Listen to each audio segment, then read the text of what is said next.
Bien, muy buenas tardes a todo el público que está conectado a la transmisión en vivo en una nueva emisión de su segmento Habla con tu médico. Los saludamos desde el Consejo Regional 3 de Lima, del Colegio Médico del Perú. Y hoy tenemos un tema muy coyuntural. Hablaremos sobre el dengue. Y para eso tenemos al especialista, al doctor Ciro Maguiña Vargas. Él es médico infectólogo, tropicalista y dermatólogo, ex decano también del Colegio Médico del Perú. Doctor Ciro, le damos la bienvenida a la transmisión. Muchas gracias, estimados oyentes de, de, eh, este programa De la transmisión. educativo. Y voy a tocar en estos, voy a tomar un segundito para poner ahora sí, estamos viendo, perfecto.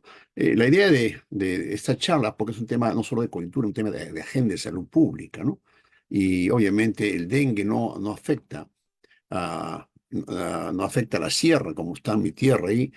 Usualmente es en las zonas bajas, tropicales y subtropicales, ¿no? Y van a ver ustedes ahora a lo largo de esta exposición cómo es un tema de agenda pendiente y no se ve, digamos, formas de control en el mundo. Y vamos a tocar en estos minutos, ahí está mi tierra, Anca, San Marcos, Día de la Amistad, saludos a todos los que me escuchan.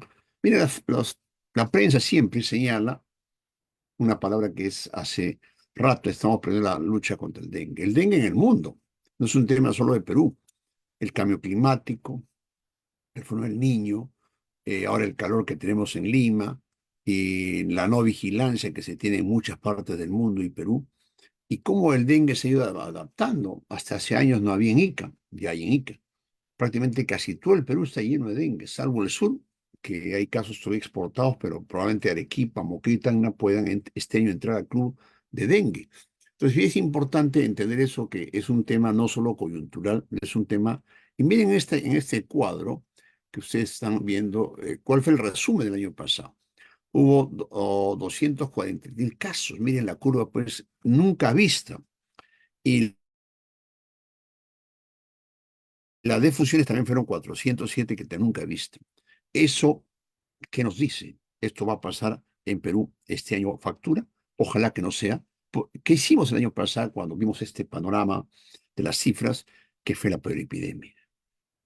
La mortalidad, si bien no muy alta, fue inusual y la crisis sanitaria que obviamente post-COVID ha continuado y se ha agravado. Y la crisis política, y ya dos epidemias de dengue sacaron dos ministras, la doctora García el 17 y el año pasado la doctora Gutiérrez. Hay que tener mucho cuidado porque a veces uno pues, se emociona y declara y creo que hay que tener mucho cuidado un tema tan complicado. Ya estamos viviendo fenómenos climáticos y lo peor es que por el COVID hubo control vectorial. Recién en octubre hubo el control de vector de todas las enfermedades metaxénicas. A tal grado que en esta revista internacional Lancet Infection Disease criticaban al Perú, a su política y todos los cambios que ustedes conocen, ¿no? De estas cifras últimas, ¿qué está pasando en 2004 en las Américas? Las tasas de casos nuevos han rebasado en Paraguay, Nicaragua, Brasil, Colombia. Es decir, Perú también tiene tasas que son menores que en países vecinos. Brasil aparece una serie de brote inusual.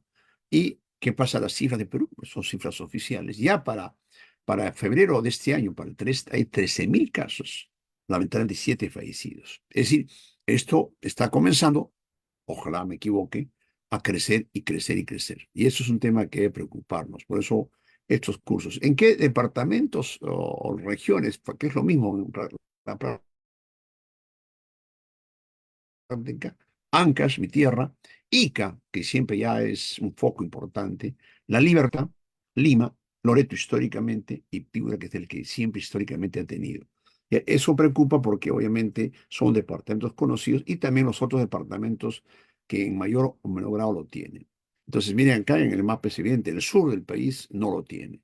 Ica desde el año 2017 que tuvo dengue, silencio en la época de la pandemia y luego comenzaron a crecer. El año pasado fue el mayor brote que tuvieron en Ica y luego este año, ojalá que no se repita. Y miren, gran parte del departamento de Ica, no solamente la capital, sino muchos lugares ya comienzan a crecer. Y eso preocupa y se ha encontrado que este año están siempre los mismos serotipos, el 1 y el 2. Igual pasa acá esta es la zona de Ica, los distintos provincias, distritos, ¿no? Hay 25 distritos que están creciendo en transmisión. Esta es la cifra, como repito, del ministerio. Esto pasa en Lambayeque. Lambayeque también tiene 10 distritos y 11 en meseta. Estuve hace poco ahí en el norte y no había casos y hoy me he enterado que sí hay varios casos que han ido apareciendo. Esto es ya lo que pasa en Lima. Lima ya es endémica desde el 2005. Miren cómo los conos nortes, este, sur van creciendo. Ya había transmisión activa en 14 distritos. Y esto es lo que las cifras del ministerio, ¿no? En meseta están Supe, San Antonio, Cañete, Chaclacayo, Lima, Pachacama, Rima, San Juan, bien, en meseta. Y en transmisión, Paramonga, Chilca, Mala, Huaura, Caraballo, más Independencia. O sea, el cono norte históricamente, San Juan Lurigancho, Pucusana, ojo, el sur, Puente Piedra, San Juan Lurigancho y San Martín. O sea, se está repitiendo el fenómeno del año pasado. Ahí están los lugares inclusive de las provincias de Lima que están cercanas a la capital. Y en el cono norte son estos distritos conocidos, Caraballo, Puente Piedra, Comas, San Martín. Yo trabajo en el Hospital Cayetano Heredia. Ya son 5 distritos que están casos autóctonos. Ahí está, ¿no? Caraballo, Comas, Independencia, Puente Piedra, San Martín. Son cifras oficiales y probablemente sean todavía con subregistro. Esto es lo que pasa ya en la parte este, Lurigancho, Chaclacayo, Ate y Agustino. Todavía 2 distritos de los conocidos, pero esto ojalá que no sea de la magnitud del año pasado. Lima Centro, que también fue afectada en menor proporción, ya registró el centro de Lima. Y del sur decíamos Pachacamac, San Juan Miraflores y Villa El Salvador. Entonces, esto está pasando, se está repitiendo y precozmente. Ahora que hay más sol, probablemente tengamos más casos en las próximas semanas. Loreto, que ha sido y siempre un foco importante, no tanto de muertos, es un dato interesante, más de muertos en Piura. Miren, en casi todas las provincias que se han reportado comienzan a reportar estos 10 distritos conocidos, Contamana, Vargas Guerra, Yurimaguas, Indiana, Punchán, etcétera. Y esto es lo que se debe ver en este mapa, ¿no? Yurimaguas, la segunda provincia más importante, miren, de más importante, Requena, acá tenemos Indiana, Contamán y Vargas. Es decir, no hay provincia o región o provincias que no se saben, ¿no? Esto me lleva a reflexionar lo que el comité de expertos el año pasado recibimos de parte de los funcionarios, que no había vigilancia y control larvario personales temporales. O sea, esto que estamos viendo es consecuencia de que en las regiones y en Lima mismo el control vectorial es deficiente o escaso o no se cumple o la población no participa. Este tema de vectorial es fundamental. Sabemos que es lo principal, control de los brotes. Y el año 19, en esta reunión de expertos, salió esta comunicación que se estaba presentando resistencia a los vectores y no había una vigilancia sostenida, sistematizada. O sea, no solo es un problema de Perú, es decir, tenemos falencias del control vectorial.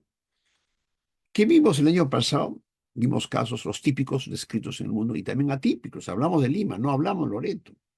Miren, cuadros de dolores articulares más de un mes, como este técnico.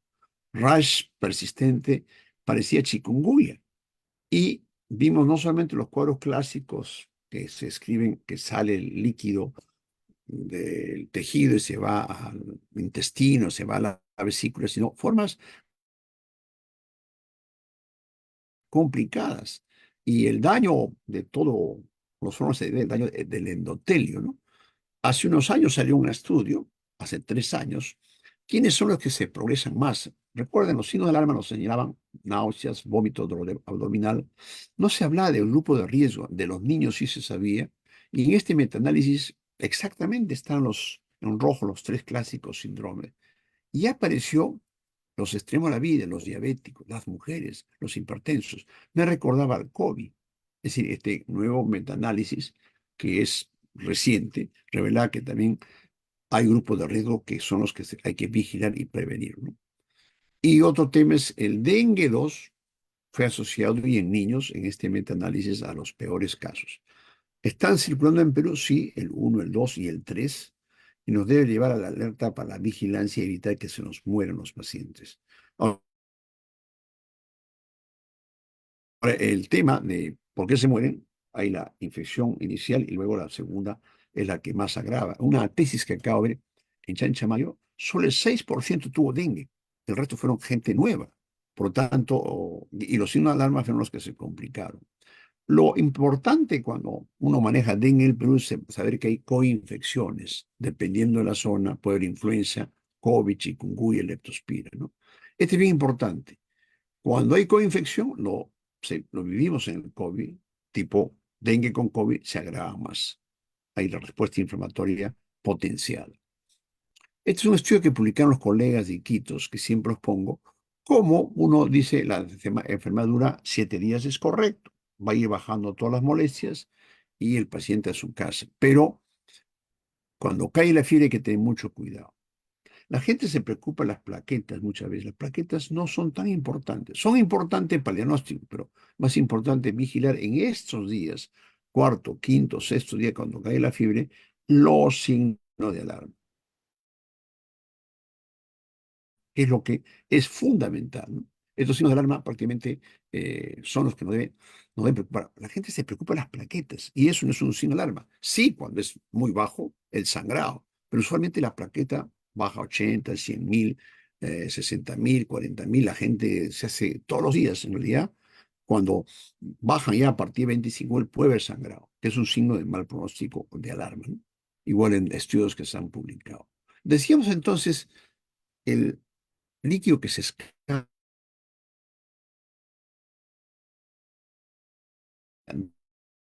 hasta una hepatitis severa, daño renal, insuficiencia renal, que el paciente puede tener complicaciones distintas hasta que requieren diálisis. Yo he visto morir pacientes con dengue, con daño renal, como la falla multiorgánica, distintos patrones respiratorios que simulan neumonías, COVID, etcétera.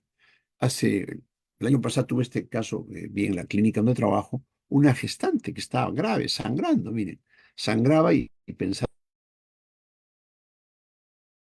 que era una toxemia con síndrome antifosfolípido, ahí está el informe, y me llamaron porque seguía las plaquetas bajas, pensaron una sepsis y le pedimos y salió positivo dengue. Lo adquirió en el Cercado Lima y hizo una toniotorina y tuvieron que sacar el útero. Pero es una forma hemorrágica severa que casi se muere. Se sabe que las gestantes tienen más complicaciones en el dengue. Lo hemos visto en la Amazonía, ¿no? Ahí está todo lo que están escuchando, viendo. También se ve todo tipo de alteraciones neurológicas, encefalitis, Guillain-Barré, COVID, etcétera. Es decir, lo que tenemos que entender hoy día en la clínica, que no todo es suave, que no todo es un dengue benigno. La mayoría lo es. Y los grupos de riesgo tienen que ser vigilados. Y es un tema que hemos aprendido en Lima. Antes en Lima no veíamos estas cosas, porque o no se pensaba o era la cepa distinta. Incluso el tema de la miocarditis descrita en la literatura ya, muy parecido al COVID. Acá también describimos un paciente que tiene un signo de alarma y hizo miocarditis y obviamente se recuperó. Ahora, felizmente la proteinuria, las miocarditis tienen buen pronóstico. No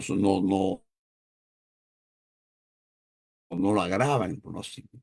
Y con mi amigo el doctor Ángel Quispe presentamos el año pasado al ministerio cómo hay que tener una regla mnemotécnica que ayude al médico, al personal paramédico, para recordar que queremos salvar vidas. Es decir, un paciente, un niño, un diabético, una gestante, que tiene vómito persistente, se hospitaliza. Que está irritable, se hospitaliza. Que la dolor de barriga no le calma, se hospitaliza. Y si acumulan líquidos en la vesícula, en la pleura, se hospitalizan. Y si hay sangrado, obviamente. Fíjese cómo esto de vidas es una memotecnia gracias a Ángel, y que pudimos, esto está en el informe que presentamos al ministerio, ¿no? El gran problema, finalmente, no es la clínica. Obviamente, prevenir las complicaciones, hay manejo nivel A, B, C, manejo hidratando, dándole antipiréticos, no darle corticoides, etcétera, pero esta enfermedad lamentablemente mata todavía. Se sabe, y esto es un tema de salud pública, esta enfermedad No se puede controlar porque son muchos factores que están implicados en la transmisión. El clima no lo podemos cambiar. El tema de la urbanización por la pobreza creciente, las migraciones. El hombre se moviliza mucho, muy complicado. La falta de infraestructura lo vemos, falta vivienda, falta agua potable, desagüe, ha aumentado la pobreza en muchos lugares y además mucha población no tiene conciencia. Yo lo que llamo la conciencia chicha en el Perú. Lamentablemente, nuestra informalidad nos paga factura en todo. Y finalmente el vector está feliz en este ambiente y la población hace que o mejore su participación o no mejore. Entonces, salió hace años el interés por las vacunas, salió la de Sanofi, que fue una gran promesa, pero lamentablemente su eficacia de 3 dosis, que solo la protege en las zonas donde hay dengue, como Loreto, no les es útil para mucha población en los que viajan, los turistas, los que van de paso, y ya perdió un poco vigencia. Sigue siendo útil todavía en 9, 16 años, pero requiere 3 dosis. La otra vacuna, Takeda, que llegó al Perú y nos ofrecieron como un informe científico, sí funciona con 2 dosis. La eficacia no es tan alta, pero protege tanto en pacientes de zonas endémicas y no endémicas. Y la última, la que ha sacado Butantan, que vamos a presentar los hallazgos interesantes, hay también la cubana. Entonces las vacunas nos presentaron al ministerio, tienen su costo, como toda enfermedad nueva y como todo medicamento de vacunas que aparecen para esa enfermedad, este era el costo que se tenía en Indonesia y no, o sea, no son tan baratas, pero la salud pública está encima de ello. La de Sanofi demoró 20 años, imagínense, en los países endémicos y demostraba que bajaba los casos de dengue clínico, los hospitalizados y las formas graves. Pero la OMS dijo el 18 que solo serviría en 9 años donde haya prevalencia alta. Lamentablemente, cuando aparecen brotes en los países pobres, no se hace cero prevalencia, se da nomás, y eso es una limitante porque se ha visto que los que son cero negativos y le aplican la vacuna pueden ser formas graves, ¿no? Y miren, esto al comienzo motivó a muchos países a tenerlo, la vacuna, incluso a nivel privado, y luego muchos países como Filipinas lo ha retirado por lo que hemos comentado, ¿no? En gente que es negativa puede haber riesgos, ¿no? Prácticamente no se recomienda en menores ni mayores, en huéspedes inmunocomprometidos, en los viajeros porque no les protege y obviamente en los niños que no han tenido dengue puede ser peligroso, ¿no? Takeda hemos dicho que es, a diferencia de esta Sanofi con 2 dosis y que aparentemente ha sido aprobado también en muchos países, podría ser interesante, aunque el porcentaje de casos complicados o sintomáticos es un poquito menor que Sanofi, pero los efectos adversos son poco o no son tan importantes. Y esto ya ha sido aprobado en muchos países de Europa y de América y probablemente es una vacuna al alcance, probablemente en el Perú, pero repito, las vacunas ayudan, no son importantes en el brote, los brotes. Y apareció hace unas semanas la vacuna de Butantan, la tan esperada, que protege básicamente tipo 1 y tipo 2. Vamos a ver un análisis. Y miren, un ensayo que incluye los 4 serotipos, ha durado 5 años y obviamente han participado bajo criterios de inclusión entre 2 y 59 años de edad. Y obviamente eran aplicados los criterios. Ahí están en qué población, raza, grupos, qué estereotipos, etcétera. Entonces ahí ven ustedes, acá había, digamos, antecedentes de muchos habían tenido en ambos grupos, dengue 1, dengue 2, dengue 3 y dengue 4. O sea, habían antecedentes de preexposición, ¿no? Y este es un poco el estudio de los años, de los 5 años, los primeros 2 años, cómo el uso de la vacuna evitaba de manera importante los cuadros de dengue clínicamente. Y cuando se vieron los efectos adversos, realmente eran ambos comparables, no fueron significativas ni obligó al retiro de la vacuna, ¿no? Y y hubo, en conclusión, los más graves, 20 participantes, 0,2 de la vacuna y 0,1 que no fue significativo, pero ninguno tuvo que ver con la vacuna, ¿no? Y se le siguió también las muertes en el grupo 9 en la vacuna y 7 en el placebo, también señalaron que no tenían nada que ver. O sea, eso revela que, igual que las anteriores vacunas, que es una vacuna bastante segura, ¿no? Ese es el resumen son 16.235 participantes, y la novedad es que es una sola dosis. Ahora, cuando uno ve la eficacia en relación al serotipo, miren, el dengue 1 tuvo una eficacia más o menos de 89,5. En cambio, para el dengue 2 fue 69,6. En cambio, para el dengue 3 y el dengue 4 no se detectaron la eficacia. O sea, la eficacia parece ser más para el tipo 1, un poco más para el tipo 2. Miren, el rango es 58 a 81. Eso hay gente que lo cuestiona, pero de todas maneras algo protege el dengue, que es el que estamos enfrentando hoy día. Y recuerden, en Perú tenemos el 1 y el 2. En teoría, y esta vacuna se ha usado, incluso miren ustedes, en cero negativos, miren, la eficacia fue 73% y en los cero positivos, 89%. Es decir, sirve en los que son de zonas endémicas y no endémicas. Esa es la novedad de la vacuna. Ahora, el control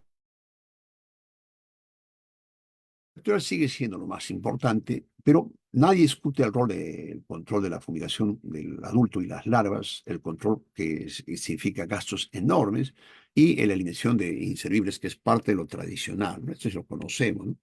Y lamentablemente en los últimos años muchos insecticidas como los piretroides, incluso el malatium, pueden generar resistencia. Entonces ya el mosquito ya estaría feliz. Es por eso que en muchos países se buscaron otras estrategias, nuevas armas, y son las que vamos a presentar: esterilizar el mosquito,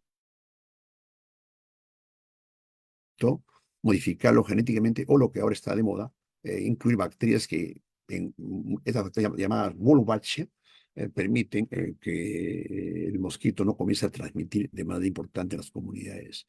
Este tema de Wolbachia, muchos ejemplares fueron donados por el doctor Cabezas, el ex jefe del INESE. Por eso esta información es del INESE y el doctor Cabezas, que se habían probado esta, esta bacteria en mosquitos y había antecedentes, ¿no? Esta bacteria Wolbachia vive en forma natural en muchos insectos, o sea, no es tampoco, no es que es un parásito en muchos insectos, y aparentemente hace que el virus que entra al mosquito ya no sea tan contagioso y no tiene mayor costo. Y esto fue hecho por un australiano científico, luego pasó a Estados Unidos y comenzó efectivamente a ver que muchos mosquitos que nacían de estos mosquitos infectados, en la bacteria prácticamente bajaba la tasa de infección del dengue, ¿no? Estos son los países tanto de América, de Asia, Australia, que se han ah, investigado para la eliminación de la transmisión del dengue, y esto fue publicado en el New England el año 21, que bajaba efectivamente este método Wolbachia en los países que se para el control vectorial. Esto obviamente fue hecho en varios países. Colombia fue uno de los que más participó, y por eso es que estamos presentando la data. Colombia fueron muchas poblaciones como Medellín, Antioquia, donde se trabajó con las comunidades, se liberó estos insectos con la bacteria Wolbachia, y tuvo gran aceptación de la comunidad para el control vectorial, y finalmente la eficacia en los que recibieron esta bacteria dentro del insecto la redujo un 77% de casos de dengue, revelando que sí es una estrategia aplicada. Y eso sí durante años. Esto no es un tema de una semana o 2 semanas. Y esta experiencia positiva se está trabajando en Vietnam, Indonesia, Brasil, etcétera. Entonces, parece ser una estrategia valiosa, y pensamos que eso podría ser también aplicado en el Perú. Eso hay que hacer un ambiente. No es fácil, pero ya hay estudios que revelan. Ojalá que esto sea una estrategia a aplicar ya en el corto o mediano plazo. Y decimos, hay que dejar de fumigar, ¿no? Hay que hacerlo mediante vigilancia, estudio de resistencia, pero ya creo que hay que preparar el futuro con este tema de la borbacha, que sí, ojalá en los años que siguen siga siendo una arma nueva. Ahora bien, nosotros escribimos en este reporte de la acta médica, que ahora está en Scopus, la necesidad de la participación activa que incluya el control antropológico. Duele ver noticias, no ahora, siempre, de que la población no está en sus casas, bota los fumigores, pótalos que ponen el abate, es decir, hay lugares que es 30, 40%. Entonces, el control vectorial no va a funcionar con todo lo que ustedes ven, incluso con la World Watch, si la población no ha sido sintonizada. Y no solo es el dengue, es el Zika, el chikungunya, la enfermedad de Carrión, Chagas, malaria, fiebre amarilla, porque el control vectorial no se dedica solamente al dengue, si bien nos asusta, pero no es importante. Porque, ¿por qué insistimos en ello? Porque el manejo del dengue, esta es una publicación de hace 2 años, no hay ningún medicamento para, para el virus. Recuerde, uno buscó antivirales, ni la ribavirina, ni otras drogas han o impacto. Muchas veces en nuestras poblaciones endémicas la gente usa de todo esto, corticoides, usa antiinflamatorios por las molestias, ¿no? Pero en realidad, este análisis grande revela que no existe ahorita nada que pueda atenuar o eliminar el virus. Entonces nos queda pues este tema del el enfoque integral, ¿no? Ahí ustedes ven que buen laboratorio, buen manejo clínico, el medio ambiente, el control integral, y todo esto requiere una buena comunicación. Miren, acá no aparece el control antropológico. Yo insisto esto porque en los equipos de salud del Perú no hay sociólogos. Las asistentes sociales son para temas de salud laboral. Y ¿dónde el antropólogo? La OPS sacó un documento hace unos años en que hablaba de la importancia de las enfermedades del papel. No se contrata a antropólogos, a sociólogos. Y deberían contratarse porque son dinámicas muy importantes, ¿no? ¿Qué va a pasar finalmente en el año 24? Ojalá que el dengue que ahora tenemos no siga creciendo y no agarre nuevas áreas. Y mi impresión es que mientras la crisis sanitaria tengamos no resuelta en Perú, puede haber un dengue mucho más severo. Ojalá la lección del año pasado es que los signos de alarma sean pues una estrategia fundamental para que la gente no se muera. Y lamentablemente muchos pacientes que han llegado murieron fueron tardíamente. Y eso ya hace que por más recursos que uno tenga, ya tardíamente el paciente ya es insostenible salvarlo, ¿no? Entonces quedan pendientes hoy día para las regiones, comprarán vacunas. La vacuna de Brasil ya quieren ya hacer que se registre para que pueda ser usada en los próximos años. Es decir, la estrategia de Wolbachia podrá hacerse en el Perú. Son preguntas que me hago como científico, pero están en las autoridades, en las regiones, tu propia estrategia de control, ¿no?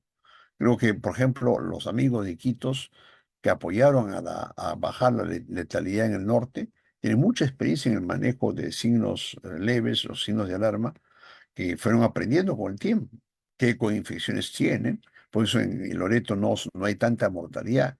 En Lima mismo, los casos que vimos, Lima he visto miles de pacientes en Lima, los protocolos han funcionado. ¿Por qué no funciona en Piura, en Ica, en Pucallpa? O bien tiene que ver con preparar al personal de salud.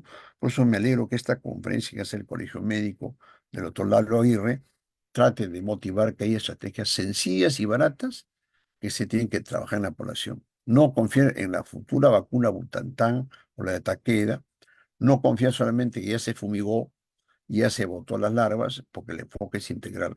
Y si no ganamos a la población durante todo este periodo, realmente la situación del dengue puede empeorar y ya no ser el año pasado la peor epidemia, sino este año. Muy bien, con ello concluyo mi presentación. Tengo unos minutos si hay alguna pregunta.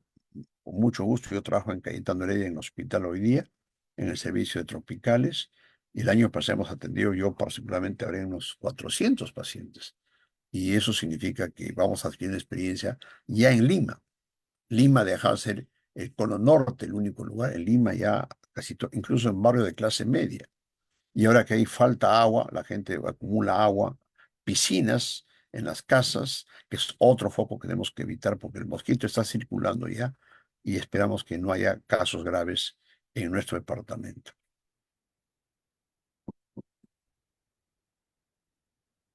Mi doctor, excelente ponencia, muchos datos interesantes. Definitivamente el enfoque integral que usted justamente ha mencionado va a ser vital, ¿no? Especialmente de parte del gobierno que pueda rescatar todo lo que los aportes están realizando los especialistas como usted para que podamos contrarrestar lo que está sucediendo actualmente en el país, ¿no? Es una alerta epidemiológica. Y hay 177 distritos a nivel nacional que está con transmisión activa. Quizás no pueda de repente, doctor, aclarar también el término transmisión activa para que el público también en general que vea el video pueda entender un poco más. Asimismo, cómo la población que va a participar justamente de manera integral, como menciona usted, tenga que tener más información, con mejores campañas, obviamente, de parte del gobierno, pero qué puede hacer para evitar justamente desde su propia, de su propio domicilio, su lugar que vive, evitar en todo caso ciertos elementos para que no haya tanto contagio a nivel nacional. Ya, gracias. La transmisión activa significa que cuando uno captura esos mosquitos en los distritos de Lima, ven si está infectado o no por el virus. Hay una tasa, dice, si la tasa de infección es 1 o 2%, ojo, puede empezar la transmisión. Cuando pasa en la tasa de normal, digamos, significa que vienen los brotes. Es lo que se está haciendo en la vigilancia en muchas partes de Lima y del Perú. Ahora bien, esta transmisión activa se da porque a las condiciones climáticas, el calor. A más calor, el mosquito tiene un tiempo de reproducción más corta y por lo tanto vamos a tener más mosquitos. ¿Dónde deposita el mosquito sus huevos? En el agua. En el agua, y la gente guarda agua y no tiene formas de taparlo. Si lográramos tapar todos los huecos donde hay agua limpia, ya sería un avance. El mosquito no tendría dónde o tomar el agua o dejar sus huevos. ¿Y qué está pasando? Incluso en las aguas no tan limpias, el mosquito también le gusta. Miren cómo es el cambio de los mosquitos. Ya se adaptó no solamente a incluso antes decía que el mosquito picaba de día, puede picar también de tarde y de noche. Fíjate cómo se ha ido adaptando este mosquito, porque tenemos tantos casos. Entonces, ¿cómo evitar que en las casas haya mosquitos? No solo eliminando las chapitas, las botellas, sino evitando que en los floreros no haya agua. Las piscinas que la gente en Lima ahora está usando por el excesivo calor, úselo, eliminen el agua, no lo guarden unas horas, porque el mosquito viene y al buscar agua pica a la gente. He visto miles de piscinas por Lima. Es impresionante por el calor. Y si lo dejan horas, el mosquito dice, tengo otro vehículo para poder picar. Fíjese, si logramos atenuar, controlar el tema del agua, tapando, evitando que el mosquito, rompemos una vía de transmisión.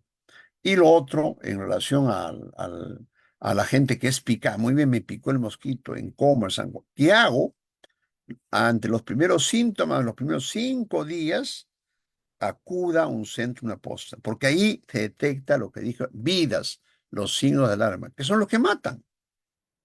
Vidas, vómito, dolor de barriga, irritabilidad, sangrado, todo eso que he dicho hace que, llegó a Cayetano, llegó a San Juan de Lurigancho, le ponen su vía, lo hidratan, no se complicó. Si tiene signo de alarma, se vigila 1 o 2 días a su casita.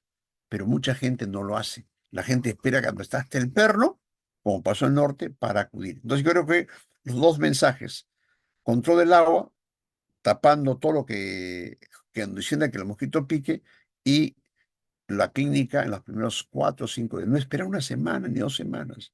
Son los dos mensajes más importantes. Y tercer lugar, en los lugares donde la gente ve que fumigan, déjelos entrar. No los boten, por favor. La gente los bota. O cierren sus puertas por la chamba. Traten de dejar a alguien cuando hay brotes en el barrio, en el distrito, para que fumiguen y dejen entrar y hagan el control del vector, que es fundamental. Son los tres mensajes para la población que enfrentamos el dengue. Bien, doctor, muchísimas gracias por su participación, por su excelente ponencia, compartiendo todos sus conocimientos con el público y la comunidad médica aquí en CMP Lima, la página. Gracias, doctor, por su... Y felicitaciones al Consejo de Lima y al Decano Nacional. Gracias, buenas tardes. muchas gracias, doctor.